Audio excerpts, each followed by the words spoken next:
Salut à tous, je fais cette vidéo pour tous ceux qui ont reçu une GoPro à Noël.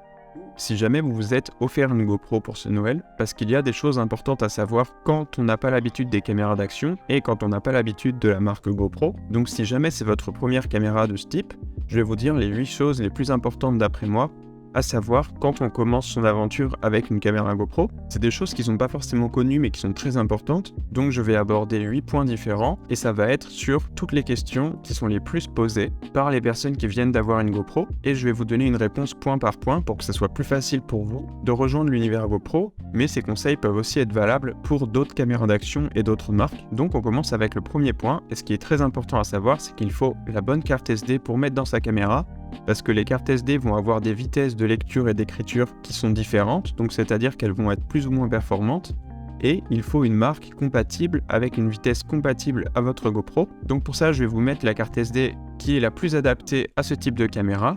C'est la SanDisk Extreme Pro. Je recommande cette carte SD, et d'ailleurs même la marque GoPro vous recommande cette carte SD. Quand ils donnent une carte avec leur caméra, ça va être cette marque qu'ils choisissent. Et du coup, c'est très important parce que si on a une carte SD qui n'est pas assez puissante, on peut rencontrer des bugs, des problèmes d'enregistrement de ces vidéos, ou juste avoir une caméra qui est très lente. Donc, je vous conseille vraiment d'investir et de ne pas essayer d'acheter une carte SD moins puissante que ça, au risque sinon d'avoir une caméra qui est inutilisable. Chose à savoir, comme c'est une micro carte SD, peut-être qu'il vous faudra un adaptateur pour brancher à votre ordinateur, donc un adaptateur qui ressemble lui en une grosse carte SD. Et ça, c'est généralement fourni avec la carte si vous achetez cette marque. Et du coup, vous pourrez comme ça la mettre dans votre ordinateur. Par rapport aux tailles idéales de carte SD, moi je recommande toujours la carte de 128 Go. Je ne veux pas avoir une carte qui a une moins grande capacité que ça parce que si je veux filmer pendant toute une journée, je ne veux pas tomber en panne de mémoire. Mais par contre, je n'achète pas de cartes qui sont plus grandes que 128 Go parce que si jamais un jour ma carte se casse ou je la perds, ou alors elle devient corrompue, je n'ai pas envie de perdre trop de données d'un coup. Donc je préfère avoir une carte qui a une taille un petit peu moyenne pour être sûr de ne pas tomber en panne, mais de ne pas y stocker non plus trop de choses dessus au cas où un jour j'ai un problème avec cette carte. Donc je vous conseille d'avoir plutôt 2 cartes de 128 Go, car si jamais un jour vous la perdez ou elle se casse, vous allez perdre beaucoup plus que si vous aviez différentes cartes SD. Et je vous conseille aussi avec cette carte de temps en temps de la formater. Vous pouvez faire ça depuis votre caméra dans les menus sur votre ordinateur pour permettre à votre carte de rester fonctionnelle. Attention quand vous faites ça de bien faire vos copies car ça va supprimer tous les fichiers qu'il y a dessus. Donc voilà pour résumer, la bonne carte SD, de la bonne taille, de la bonne marque et de temps en temps s'en occuper en faisant un formatage pour être sûr qu'elle va durer dans le temps. Maintenant par rapport au deuxième point, sachez qu'il n'y a pas de réglage parfait parce que tout va dépendre de l'activité que vous voulez filmer, du type d'accessoires que vous allez avoir sur votre caméra et du rendu que vous voulez avoir. Donc ne cherchez pas de formule magique pour vos réglages, je vous conseille d'expérimenter un maximum, même si vous pouvez vous inspirer des réglages d'autres personnes, mais pour vraiment atteindre le rendu que vous voulez vous, par rapport à votre utilisation, comment vous allez avoir votre caméra accrochée et tout ça, je vous conseille d'expérimenter entre les différents réglages, plutôt que de chercher absolument le réglage parfait que quelqu'un va vous recommander. Bien évidemment, quelqu'un qui va avoir sa GoPro sur son casque de ski ne va pas avoir besoin des mêmes réglages que quelqu'un qui va faire un vlog de voyage. Donc, inspirez-vous des réglages qui vous plaisent, mais cherchez vos propres réglages par rapport à vos besoins et au rendu artistique que vous voulez donner à vos vidéos. En clair, n'hésitez pas d'expérimenter. Maintenant, on va parler du troisième point. Avec les GoPro, ne vous attendez pas à une qualité d'image incroyable. Donc les GoPro sont des super caméras qui fonctionnent très bien la journée quand il y a une belle lumière et qui ont une stabilisation qui est incroyable. Mais par contre, elles ont des petits capteurs et c'est des caméras qui vont surtout bien marcher pour documenter en extérieur quand il y a une belle lumière. Et à partir du moment où on va filmer en extérieur, quand il y a un ciel un peu couvert ou même après que le soleil soit tombé, on va être très déçu de la qualité des images. Alors tout ça, ça peut s'arranger avec des réglages un peu plus adaptés, mais ne vous attendez pas à une qualité incroyable. Ça reste des petites caméras qui sont très capables pour certaines choses, mais qui ont aussi des points négatifs. J'ai souvent des gens qui me contactent parce qu'ils sont déçus de la qualité des images que vont avoir leurs GoPro. Sachez que grâce au réglage et au montage, vous pouvez un maximum essayer d'optimiser vos vidéos pour qu'elles soient plus belles, mais par contre, ça reste des petites caméras. Même si moi, c'est des caméras que j'adore, il ne faut pas être trop déçu de la qualité d'image parce qu'elles ne sont pas faites pour filmer dans tout type de scénario. Voilà, ça c'était le troisième point. Ensuite, en quatrième, je vais parler du montage et de comment traiter ces images filmées avec sa GoPro. Donc soit vous avez l'application mobile qui s'appelle Quik, qui est faite par GoPro, et qui est assez pratique pour faire des montages assez simples. Soit si vous préférez être sur ordinateur, moi le logiciel que je recommande en général c'est CapCut pour les débutants qui existe sur Windows et Mac. Et sinon, si vous voulez vous lancer un petit peu plus sérieusement, vous avez une autre option qui est aussi gratuite, qui est DaVinci Resolve, qui est un petit peu plus professionnelle. Donc voilà, 2 options pour faire du montage sur ordinateur qui sont gratuites. Mais le plus important par rapport au montage quand on a fait des vidéos avec sa GoPro,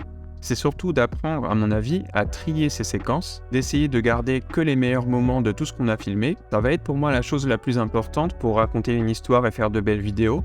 C'est surtout d'élaguer un petit peu tous les passages qui ne sont pas intéressants de vos vidéos pour garder que le meilleur. Et la deuxième partie la plus importante à mon avis, ça va être d'apprendre après son montage à exporter sa vidéo de la meilleure qualité possible. Donc c'est pour ça que moi je conseille des logiciels qui sont sur ordinateur, qui sont un petit peu plus puissants que ce qu'il y a sur smartphone et qui vont permettre d'exporter ces vidéos dans des meilleures qualités avec un meilleur débit d'image, ce qui va permettre à vos images de rester très nettes avec la meilleure qualité possible et de ne pas les dégrader pendant le rendu vidéo. Donc il y a plein d'autres choses à dire dans le montage vidéo, mais pour moi c'est vraiment les 2 choses les plus importantes. Ça va être de trier ses clips et de garder les meilleurs moments et de faire une exportation en bonne qualité. C'est un petit peu les 2 choses à apprendre quand on débute dans le montage, parce qu'au final, c'est ça qui va vraiment parler, c'est à la fin à quel point votre vidéo est captivante et à quel point est-ce que la qualité est conservée. Après, on peut rajouter des effets, des filtres et tout ça, mais ça va être un petit peu plus des artifices pour décorer la vidéo et masquer ses défauts. Mais c'est pas ça qui va vraiment contribuer à l'histoire et de ce qu'on a envie de montrer et de raconter grâce à ces montages. Maintenant, je vais passer au 5e point, ça va être comment stocker ces images. Donc au bout d'un moment, ça va prendre de la place, toutes les vidéos que vous faites avec votre GoPro, parce que c'est des fichiers qui sont assez lourds, surtout si vous filmez pendant longtemps. Donc pour moi, la meilleure astuce, c'est de temps en temps, faire un montage où je vais mettre tous les meilleurs moments de tous mes rushs récents, donc par exemple du mois précédent, ou des 2 derniers mois. Donc je vais faire ce montage qui va durer peut-être une dizaine de minutes ou même 15 minutes. Et après, une fois que j'ai fait l'exportation de ce montage et que j'ai cette vidéo de tous mes meilleurs moments, je vais pouvoir supprimer tous les clips que j'ai filmés qui eux prennent beaucoup de place et garder simplement cette vidéo un peu longue où je pourrais tout retrouver après. Ça me permet d'archiver mes vidéos, mais aussi quand j'ai besoin pour un montage, d'aller récupérer un moment à l'intérieur. Donc c'est ce que je vous conseille de faire comme technique de stockage, mais pour ça, il faut être sûr de les exporter dans une bonne qualité. Et donc, l'alternative à ce que je fais, qui est de la compilation d'images, ça va être le système de stockage que propose GoPro avec son abonnement.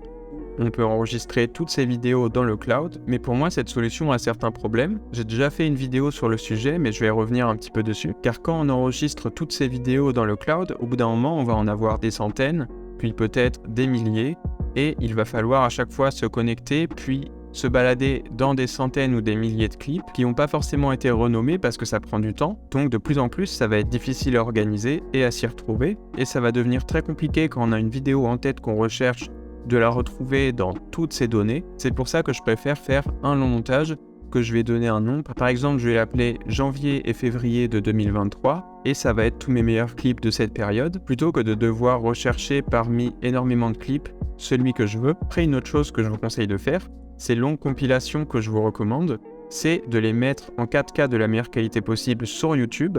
Vous pouvez les mettre si vous voulez en privé ou en non répertorié et vous uniquement aurez accès à ce lien.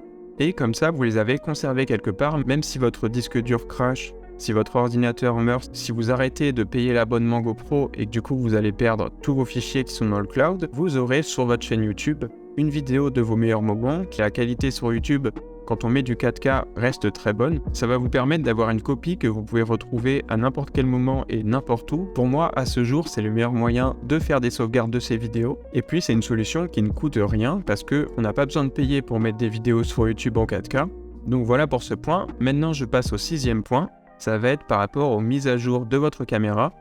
Donc, les GoPro ont de temps en temps besoin d'une mise à jour. Vous allez être prévenu sur l'application. Normalement, vous allez recevoir une notification qui va vous dire qu'il y a une nouvelle mise à jour qui est disponible pour votre modèle de caméra. Et ça permet d'avoir une caméra qui va mieux fonctionner parce que de temps en temps, il y a des bugs système qui sont découverts et du coup, l'équipe GoPro fait de son mieux pour les régler et va mettre ça dans de nouvelles mises à jour.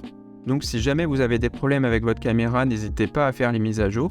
Il y en a qui sortent de temps en temps en fonction de votre modèle et ça va des fois corriger les problèmes que vous pouvez avoir avec votre caméra et même de temps en temps vous permettre d'utiliser des nouvelles fonctionnalités qui sont rajoutées parce que des fois les GoPro sont sortis un peu prématurément et toutes les options ne sont pas encore disponibles. Donc maintenant on va passer au 7e point et ça va être une astuce sur comment faire des meilleures vidéos avec votre GoPro. Donc pour ça, je vais vous conseiller de, peu importe ce que vous voulez filmer, à montrer différents points de vue. Pas hésiter à varier les angles de caméra. C'est toujours important de montrer différents points de vue pour pas que la vidéo ait l'air d'être trop répétitive. Ça va vous permettre de la dynamiser un petit peu. Et c'est là que les accessoires sont très importants parce que grâce aux accessoires, on va pouvoir accrocher la caméra à des endroits différents pour avoir des points de vue différents. Donc ça dépend de si on va vouloir se voir nous-mêmes dans la vidéo ou si on veut filmer ce qu'il y a devant nous. Mais c'est bien comme ça de varier grâce aux accessoires et de montrer de temps en temps, même un petit plan très court, un autre point de vue, histoire d'avoir un petit peu plus de dynamisme dans votre montage. Et un autre point, ça va être d'éviter les plans qui sont trop longs. Donc par exemple, si vous filmez une vidéo de 5 minutes d'une balade où vous êtes en vélo ou quoi que ce soit, je vous conseille vraiment de garder que les moments qui sont intéressants. Donc n'hésitez pas à couper des parties dans votre montage et aussi du coup à filmer d'autres angles de temps en temps qui vont montrer un différent point de vue. Ça peut être aussi en utilisant le mode timelapse ou en filmant au ralenti. Ça va vraiment permettre de créer du contraste entre vos différents clips. Dans un montage, ça fait du bien de voir différentes cadences. Ça permet un petit peu d'aérer les plans qui vont être trop répétitifs parce que ça va donner un petit peu plus de vie à votre montage. Et maintenant pour mon 8e et dernier point. Là, j'ai pris 2 questions que je vois souvent posées et je vais y répondre en même temps. Et les 2 sont en rapport encore avec la carte SD. Beaucoup de gens remarquent que quand on fait une vidéo longue avec sa GoPro, au lieu d'avoir un fichier vidéo, on va en avoir plusieurs de quelques minutes. Et ça, c'est fait exprès. En fait, votre GoPro va faire des partitions d'une vidéo longue. Au lieu d'enregistrer, par exemple, pendant 20 minutes, elle va faire 4 vidéos de 5 minutes. Et elle va enregistrer petit à petit les vidéos de 5 minutes dans la caméra. Et même si ça peut paraître pas pratique au montage, la raison pour laquelle votre caméra fait ça, c'est au cas où il y a un problème avec votre fichier, que l'enregistrement se coupe ou alors qu'un fichier soit corrompu, ce qui peut arriver. Ça va juste vous faire perdre les dernières minutes de votre vidéo, mais vous n'allez pas perdre l'intégralité de ce que vous avez filmé pendant cette séquence longue. C'est comme dans les jeux vidéo où des fois on peut sauvegarder à des moments pour reprendre à cet endroit au lieu de reprendre au début. Donc si on a un problème avec sa caméra, ça va nous permettre de perdre uniquement les dernières minutes et pas tout ce qu'on a filmé depuis le début du clip. Et je l'ai mis dans la même question, mais beaucoup de gens se demandent pourquoi est-ce qu'il y a plein de fichiers qui se créent dans sa carte SD. À côté de chaque vidéo, on va avoir un fichier du même nom qui est fini par un .lrv ou un .thm. Et en fait, c'est les fichiers que votre GoPro va créer automatiquement à chaque enregistrement de vidéo et vous n'avez pas à vous occuper de ces fichiers, ils sont là plus pour votre caméra que pour vous.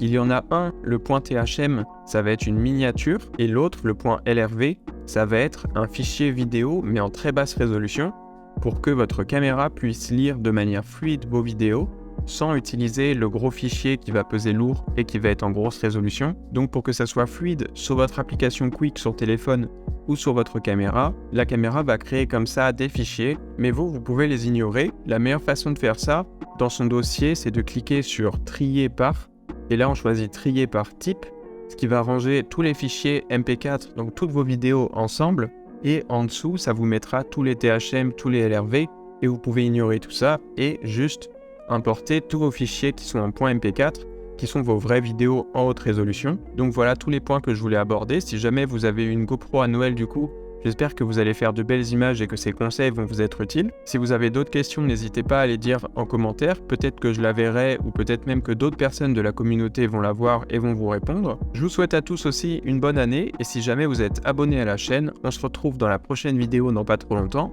et je vous dis ciao!